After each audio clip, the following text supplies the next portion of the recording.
नमस्कार साथियों, स्वागत है आप सभी का उत्कर्ष के इस ऑनलाइन मंच पर। मैं एसपी शुक्ला आप सभी प्यारे प्यारे साथियों का स्वागत, वंदन एवं कोटि कोटि अभिनंदन करता हूं।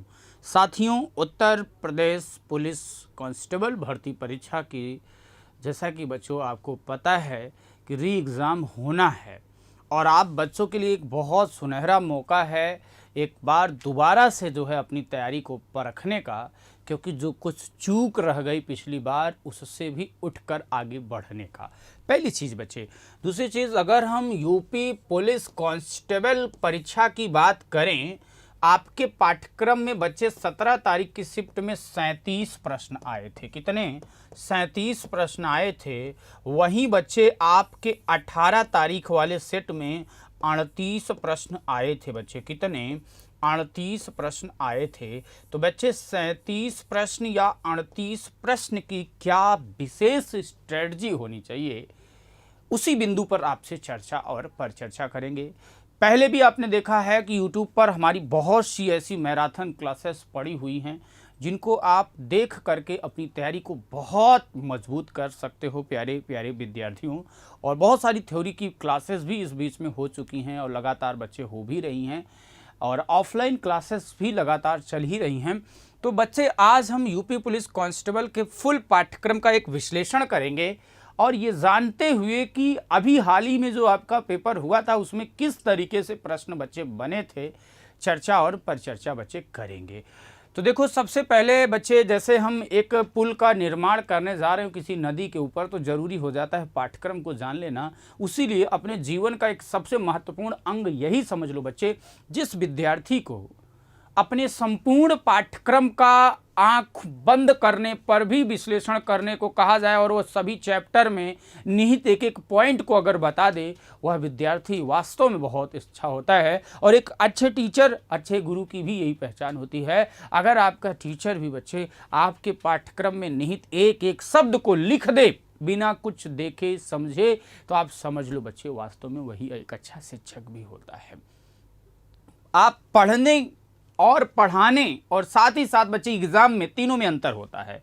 लेकिन इसका मतलब ये नहीं कि हमारे पेपर में जो चीज़ें आ गई हैं उसी को पढ़ लेंगे काम बन जाएगा, हर बार वही आएगा, या यही ज़रूरी नहीं कि हम केवल पढ़ लें तो एग्ज़ाम में यही आ जाएगा। दोनों चीज़ों में बच्चे फ़र्क होता है। आपने देखा था कि मैं पिछली बार मात्र 6 घंटे का लाइव फ्रॉम क्लासरूम के माध्यम से जो क्लास लिया था बच्चे, चाहे आप 17 तारीख की शिफ्ट में गए होंगे तो 37 का 37 प्रश्न आपने किया है सही, और अगर आप 18 तारीख के गए होंगे तो 38 का 38 प्रश्न किया सही। सोचो कि एक महा मैराथन क्लास, केवल 6 घंटे की मैराथन क्लास में आपके सारे क्वेश्चंस समेट देते हैं।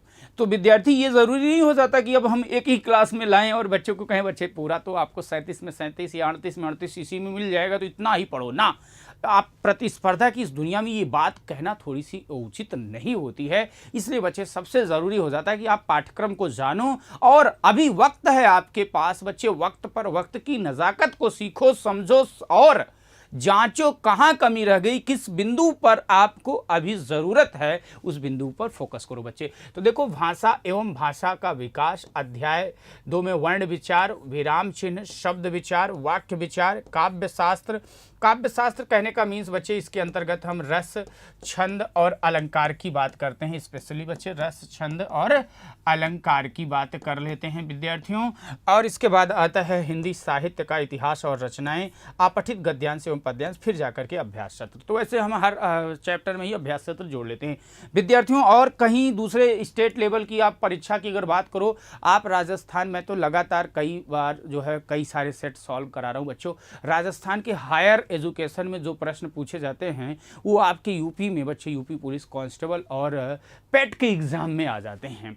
तो कई बार हम ये एनालाइज करते समय विश्लेषण ही नहीं कर पाते। Rajasthan read second level, third level या फर्स्ट लेवल, या एमपी में पटवारी की परीक्षा की बात करो, बिहार की बात करो, तो वहाँ जो प्रश्न आते हैं बच्चे, देखो कूटबद्ध होते इसलिए बच्चों को लगता है कठिन होते ना, वास्तव में आपके पेपर का जो लेवल है बहुत स्टैंडर्ड होता है बच्चे, उस चीज़ को जानते हुए आपको आगे बढ़ना है। जैसे अध्याय 1 के अंतर्गत बच्चे हम भाषा एवं उसके विकास में जिन जिन बिंदुओं पर आपसे वार्ता करते हैं, ये हमारे बिंदु हैं। भाषा की परिभाषा, भाषा का स्वरूप एवं प्रकार, प्रवृत्तियाँ एवं विशेषताएं, भाषा को सीखने का क्रम, भाषा को सीखने का मनोवैज्ञानिक दृष्टिकोण, विश्व की भाषाएं और वर्गीकरण, आकृति मूलक वर्गीकरण, पारिवारिक वर्गीकरण, भारतीय आर्य भाषा का वर्गीकरण, हिंदी की व्युत्पत्ति और अर्थ, भाषा के अर्थ में हिंदी शब्द का प्रयोग हुआ विकास, हिंदी की बोलियाँ, हिंदी की प्रमुख बोलियों के नामकरणकर्ता, हिंदी की प्रमुख बोलियों के क्षेत्र एवं उनकी व्याकरणिक विशेषताएं, राष्ट्रभाषा, राजभाषा, हिंदी का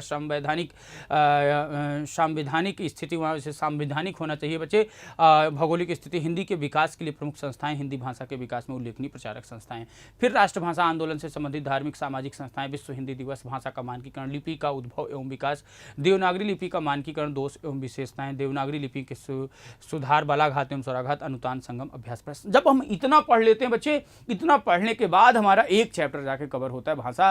कई लोग कंपेयर नहीं कर पाते बच्चे, तुलना नहीं कर पाते, और हमने केवल भाषा की परिभाषा दे दी, भाषा संस्कृत के भाषा धातु से मिलकर बनी है, बस बात खत्म, बात खत्म। कहाँ बात खत्म, परीक्षा में जाता बच्चा फिस हो जाता है। इसलिए अपनी तैयारी को बच्चे पूरे जानिए।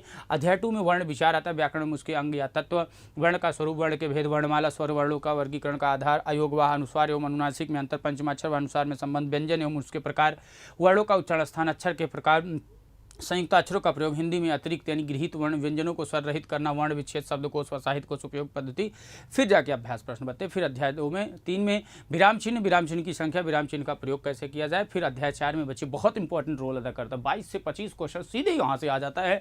परिभाषा व वर्गीकरण, उत्पत्ति, इतिहास के आधार पर शब्दों के वर्गीकरण बच्चे 4 होते, तत्सम, तद्भव, देशज, विदेशज, संकर ये होता है, मिक्स वाले जो प्रश्न आते हैं आ जाते हैं।